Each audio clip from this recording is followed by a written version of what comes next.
first time up here. Good morning. So I am excited to share the message, and I hopefully won't fall asleep, although being a father of a young child, I am pretty tired. I believe this will be a very engaging sermon series, and I'm looking forward to hearing the other apologetic arguments we'll hear over the course of that. So 5 years ago, I was up here sharing a personal reflection with the congregation regarding the importance of apologetics in raising our youth. Apologetics are responsible for taking me down the path that resulted in me accepting Christianity in my mid-20s. I also shared that, in contrast, a friend of mine in high school departed the faith once it didn't feel good anymore because of the lack of his firm foundation for his Christian beliefs. In my personal reflection, I explained how before even dating, Stephanie deftly introduced me to Christian apologetics for the first time in my life in my mid-20s by starting a simple conversation about objective morality. I frustratingly spent a few weeks trying to rationalize how an objective moral standard could exist without a theistic worldview, but that was thwarted at every attempt. She then suggested I read William Lane Craig's book on the cosmological argument, and that led to a handful of other good books about apologetics. Eventually, the mounting evidence for Christianity was far greater than my prior atheist worldview, and I accepted Christianity as the best explanation for life as we know it. In the coming weeks, we'll get to hear more about these apologetic arguments that provide evidence that the Christian God exists. Actually, is the first slide ready? Yeah. So that's the title slide. Last week, Josh Birch delivered an introduction to the sermon series on apologetics. The series will closely follow the structure of the book On Guard by William Lane Craig. I hope that at least a few of you managed to grab a copy and checked out the second chapter. If you did, you'll realize that the book is not, in fact, about fencing, but rather about defending your faith with reason and precision, which is fortunate since I would be far less competent teaching you about fencing than reviewing a chapter in this book. So in Josh's sermon, he defined apologetics as the practice of defending the truth of Christianity through the use of reason and arguments, and reminded us that we are instructed in 1 Peter to be prepared to give an answer for the reason for our faith, which is up there.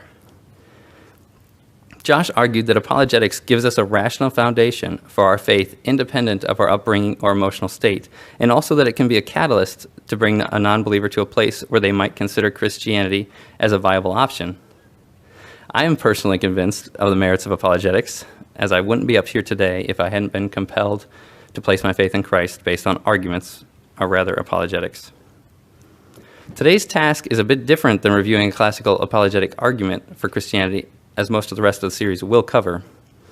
In many ways, this content is more like a preface to the rest, and will further help set the stage for why we should continually be concerned with understanding why we believe what we do and why it matters. The topic we're covering today in the second chapter of On Guard is entitled, What Difference Does It Matter or Make If God Exists? In this chapter, William Lane Craig explains why whether or not God exists is such an important question. In fact, he states that it's the most important question a person can ask. Craig shows that without the existence of God, there can be no true meaning, value, or purpose in life. And that's a big deal, especially when we consider what life would be like without meaning, value, or purpose. So many of us here perhaps take the existence for God for granted and don't often think about the meaning of the universe from an atheistic or naturalistic worldview. It's unlikely we think much of the consequences of what that would mean. From a naturalistic perspective, science tells us that the universe is doomed to death and oblivion. Science tells us that the entropy of the universe will continually increase. Entropy is the physics principle that points to the gradual decline into disorder that all systems experience. Our universe is slowly moving towards disorder and is expanding at the same time, and as it expands, the energy that exists within it is being used up. Craig states, eventually all the stars will burn out, and all matter will collapse into dead stars and black holes. There will be no light at all, there will be no heat, there will be no life, only the corpses of dead stars and galaxies, ever expanding into the endless darkness and the cold recesses of space. A universe in ruins. This means that from a naturalistic perspective, every human is doomed. the human race is doomed, as is our planet and the whole universe. That is, unless there is a God who has other plans for how the story ends. Now let's look at the implications of a naturalistic worldview on the topics of meaning, value, and purpose. We'll be talking a lot about meaning, value, and purpose, and the first letter of these words conveniently form an easy-to-remember acronym. Wow. Craig doesn't use that, but it does help my sleep-deprived dad brain keep them in order. So you can hopefully help remember him by remembering MVP, or God's MVPs for why God's existence matters. So as Craig states, is his brief description of these three things, meaning has to do with the significance, why something matters. Value has to do with good and evil, right and wrong. Purpose has to do with a goal or a reason for something. But personally, I find these a bit ambiguous, as meaning and purpose appear to be very similar to value. On the surface, it sounds like value should refer to in regard to why our lives are valuable. Craig even admits that they are interrelated and similar, but he maintains the distinction. A slightly clearer way to think about these three topics before we look at each of them more closely might be as follows. Meaning, is there any ultimate significance in what we do with our lives? Value, is there a point to leading a good life versus a bad life? And is there an objective good? Or purpose, is there an end state, or is death all that awaits us? Or put differently, we can think of this as meaning is the journey which our lives take, and whether all the actions therein will even matter. Value is the objective morality by which we ground our lives and are therefore able to create a target to aim at. And purpose is an assessment of the end state, in some sense, whether we hit the target we've just created, or God created. Now I'll get into these 3 points starting one at a time, beginning with meaning. So let's imagine that this dot represents our individual existence along a timeline of humankind's presence on Earth. From what we can tell, the point on the right, where our sun's energy is exhausted and life is no longer supported, is fixed. From an atheist perspective, there's no escaping the death that will come to all things, and our entire universe will die. We are utterly powerless to change that eventuality, regardless of anything we accomplish within the tiny blip of time that is our existence. We are an infinitesimal speck lost in the immensity of time and space. The actions in this life are comparable to rearranging deck chairs on the Titanic, with an iceberg looming and no way to reroute. So as an atheist, accomplishments in this life are only important relative to certain other events. But if the end of humanity is all that awaits us, curing cancer, solving world hunger, or ending all wars would only have relative importance and would ultimately amount to nothing from an atheist's worldview. No matter how far-reaching those actions are, everyone we impact will eventually die, as well as all of humanity and our entire universe, so there's ultimately no significance given. So let's say you're represented by this dot again. This time we're imagining the many lives you'll impact over the course of your existence. You could feel like you're making a huge impact, doing all sorts of great tasks. However, how can we say any of it will matter? What ultimate significance can we ascribe to a life that there's no way to change the extinction of all life? We can extrapolate this reasoning out further.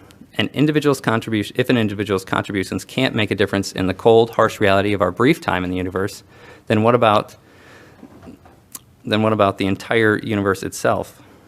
Insofar as our scientific knowledge is correct, it is doomed to die as the energy exhausted and matter begins to be swallowed by black holes.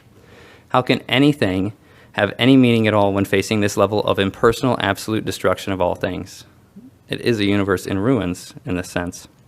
No one would even know that humanity existed at all. For that matter, if we had never existed, the ultimate outcome would still be the same. So now let's move on to Craig's second claim, which is life without God has no meaning, has no value. This point has two components. The first is that without God, there's no ultimate difference whether we live a life, as Craig puts it, as a Stalin or a Mother Teresa. The second subpoint is that without God, we can't even have an objective moral standard by which to base our understanding of what is good and evil or right and wrong. In a world without God, life will end at the grave. Therefore, with nothing to look forward to after death, your destiny will ultimately is ultimately unrelated to your behavior in this life.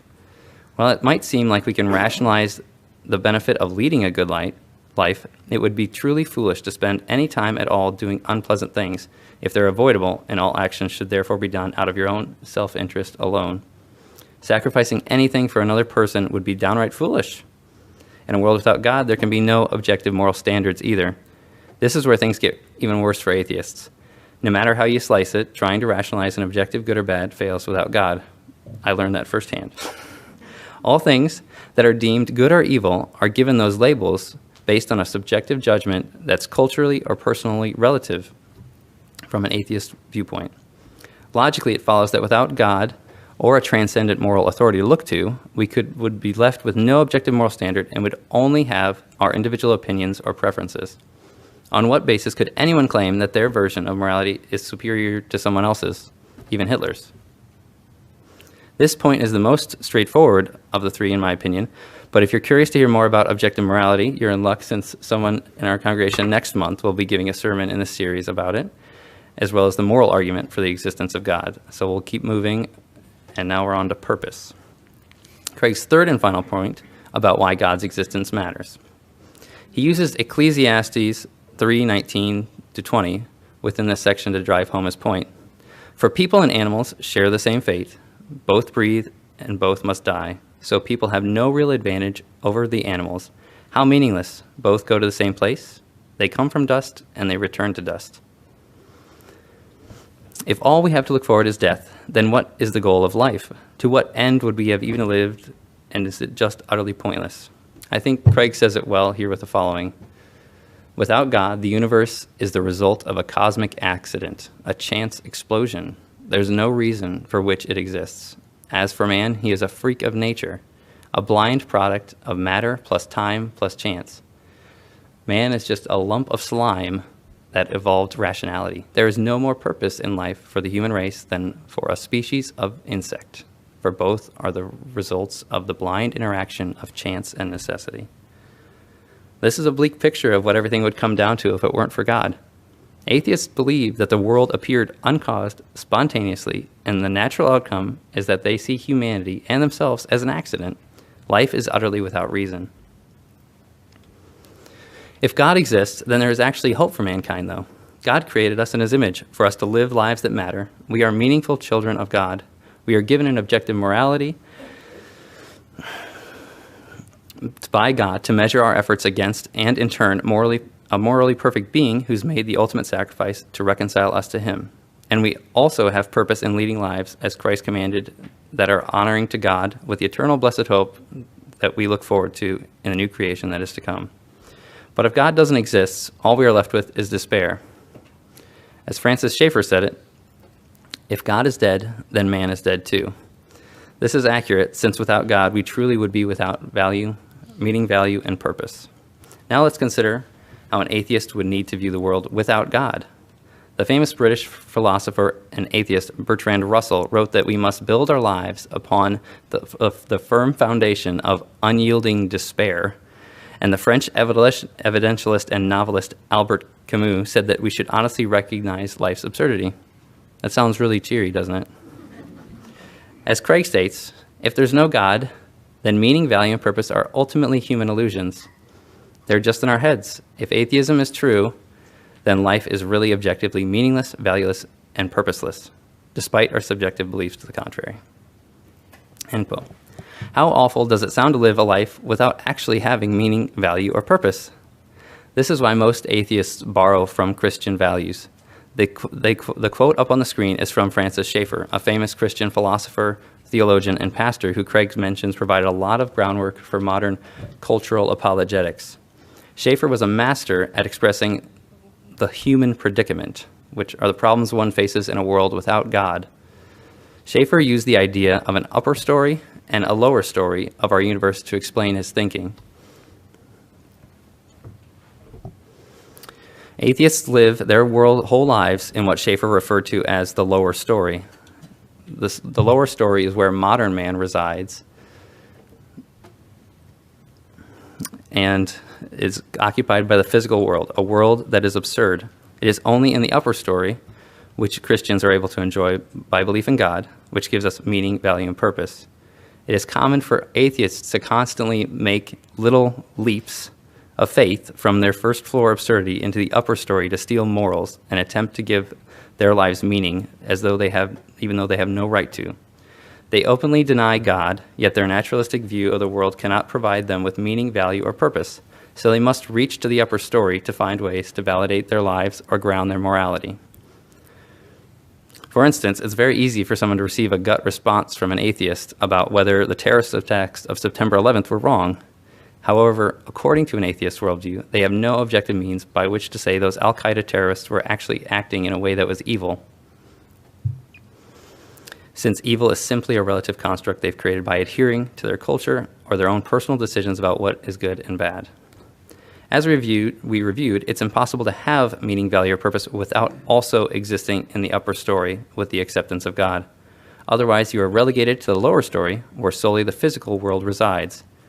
And without the second story, you're left with only the absurdity of life. This is the awful state where an atheist finds himself. The problem he faces is that to live in accordance with his worldview, there is no happiness to be found. I don't intend to say that atheists can't live enjoyable lives or their lives are dull, meaningless, or immoral. Atheists tend to find ways to fabricate meaning, value, or purpose and are able to live lives that may be regarded as incredibly good by most people. They may assert that their lives have significance, an objective morality, or a goal, but they are unable to use anything but personal or cultural opinions. Their claim of meaning, value, or purpose are all inconsistent with their belief that there is no God. This brings us to the dilemma that atheists face in the world without God. An atheist can either live consistently with his beliefs or inconsistently. If an atheist chooses to adhere to the lack of meaning, value, and purpose in life, then he faces an existence of depression and nihilism. He openly admits that he is unable to give any justification for his existence. He cannot claim one action as right and the other wrong. He faces annihilation with no immortality to look to and must face the brutal truth of a pointless life. Atheist Albert Camus' realization of this led him to believe that suicide was the only serious philosophical question. An atheist that is consistent acknowledges that life is meaningless, valueless, and purposeless, and merely a wart upon the face of an absolutely impersonal universe, as Schaeffer once said. However, an atheist can't live happily and consistently if he knows life has no meaning. So instead, he must decide to pretend that life has meaning. An atheist opts to borrow false meaning, value, and purpose in his life. He must constantly make leaps of faith into the upper story where God exists to justify his sense of meaning, value, and purpose, or to even defend that his position on a subject is morally right and someone else is wrong. An atheist that is inconsistent borrows, or steals is maybe the better word, meaning, value, and purpose from the upper story, which can lead him to feel happy, but this results in living inconsistently with his worldview. So here's a table that illustrates these three states. Here in the first row, you can see that the result of an atheist's adherence to their worldview, which does not provide meaning, value, or purpose, is a dismal life while still being consistent. The second row represents many atheists who borrow from Christian values when it pleases them to justify meaning, value, or purpose, stealing from the second story, as Schaeffer called it. This allows them to lead seemingly happy lives, but they're inconsistent with the logical outcome of their worldview. In the third row, we as Christians believe in a God who gives our lives meaning, value, and purpose, and therefore are able to both live happily and consistently within our framework. There is one caveat that I'll add, though. It feels good to have this meaning, value, and purpose in our lives as Christians, but it's consistent with our belief in God, and it's pretty awesome. But we don't blindly believe God simply because it makes us happy. It grants us significance or gives us value or makes our lives seem like they have some ultimate goal. Rather, we believe in God because he truly exists, and there's good evidence and excellent apologetic arguments for believing in him. So we just reviewed why God is needed to give life meaning, value, and purpose, to give our actions ultimate significance, an objective way to know what it is to lead a good life, and finally, a purpose for even pursuing a good life. It's why asking whether God really exists is the most important question. For many years, I waffled between considering myself an atheist or an agnostic. Without actually contemplating these questions that I should have been considering, it was easy enough to imagine that I was leading a life that had meaning. I was surrounded by friends, family, and classmates, all who were aiming towards the cultural good life of having an education, a good career, a family, and hopefully a comfortable retirement. It's so easy to idolize the pursuit of this good life while spending days soaking up modern culture and being distracted by a multitude of media sources that someone may never stop and consider these deeper questions. But like Craig says, the question of God's existence is the most important question a person can ask. Yet many atheists don't spend much time pondering it. Blaise Pascal was a famous French 17th century mathematician and physicist. He wrote the following tongue-in-cheek statement about a person unwilling to think about this incredibly important question. I know not who sent me into this world, nor what the world is, nor what I myself am. I am terribly ignorant of everything. I know not what my body is, nor my senses, nor my soul, and that part of me which thinks what I say, which reflects upon itself as well as upon all external things, and has no more knowledge of itself than of them. I see the terrifying immensity of the universe which surrounds me, and find myself limited to one corner of this vast expanse without knowing why I am set down here rather than elsewhere, nor why the brief period appointed for my life is assigned to me at this moment rather than another in all the eternity that has gone before and will come after me. On all sides I behold nothing but infinity, in which I am a mere atom, a mere passing shadow that returns no more. All I know is that I must soon die, but what I understand least of all is this very death which I cannot escape. As I know not whence I come, so I know not whither I go. I only know that on leaving this world I fall forever into nothingness or into the hands of a wrathful God, without knowing to which of these two states I shall be everlastingly consigned. Such is my condition, full of weakness and uncertainty. From all this, I conclude that I ought to spend every day of my life without seeking to know my fate. I might perhaps be able to find a solution to my doubts, but I cannot be bothered to do so. I will not take one step towards its discovery. End quote. This level of indifference amounts to insanity. How could someone have so many unknowns in her life and yet be unwilling to seek answers? It seems as though this individual must be filling her time with trivialities and distractions to escape the anxiety and despair that would surely ensue with such little awareness of her existence. From my experience, atheists are experts at imagining that they have a rationale for a life that's significant, or that they can logically justify a moral position on gay marriage or abortion. Maybe some have worked hard to articulate why they don't believe what they don't believe. However, it's more likely they're swept along with the many forms of entertainment and our modern culture offers, and giving away time from that entertainment to think critically about submitting to an authority greater than themselves didn't seem worth the effort. As Christians, we know God exists. We have that one big question answered, but are we really doing much better than atheists on focusing on deeper thinking? Are we pondering important metaphysical or theological questions? It's so easy to fill our lives with the many distractions and trivialities: Marvel movies, college basketball, cutting-edge technology trends, board games, and fantasy football, to name a few. And these aren't inherently evil, and they're admittedly all activities I've invested a lot of time into. But shouldn't we be more eager to dig into the Word or our theology than scroll through Instagram? Are we striving to know more about God? Have we really stretched ourselves to consider the magnificence of our Creator who gives us meaning, value, and purpose? And are we so easily satisfied that we won't take one step forward in our personal effort to know Him more?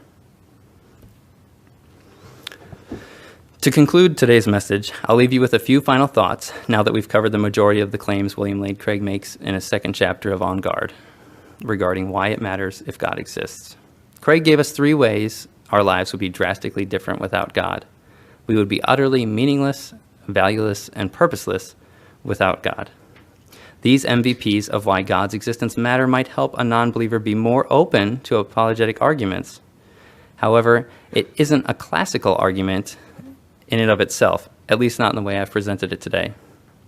The implications of life without God falls into the broader category of pre-evangelism. Pre-evangelism exposes non-believers to truths that take down barriers to them being open to accepting Christian truth claims. So take a look at the simple diagram, and within this circle exists classical apologetic arguments, such as those that will be covered later in this sermon series, like the Kalam cosmological argument, teleological argument, and the moral argument, to name a few. These classical apologetic arguments are strong in their own right, but convincing an atheist to think about them might be best led by some questions about meaning, value, and purpose in his or her own life, and also might be a lot less abrasive. I think that you might find that asking a non-believer about what the purpose of her life is or how she arrives at moral decisions could lead to a fruitful conversation, or at least put a pebble in her shoe. We believe in God for many reasons, and for me, apologetic arguments are not only how I came to believe in God, but also how I hold strong to my faith. In the coming weeks, this sermon series will cover a wide variety of apologetic arguments which provide evidence that the Christian God exists, and I hope along the way you find some tools that help guide a non-believer towards Christianity and strengthen your own faith. Hopefully today's information gives us a renewed sense of how thankful we should be to have a Creator who gives our lives meaning, value, and purpose, which may even motivate us to be more diligent in maximizing the time we have in this life. Thanks for your attention today.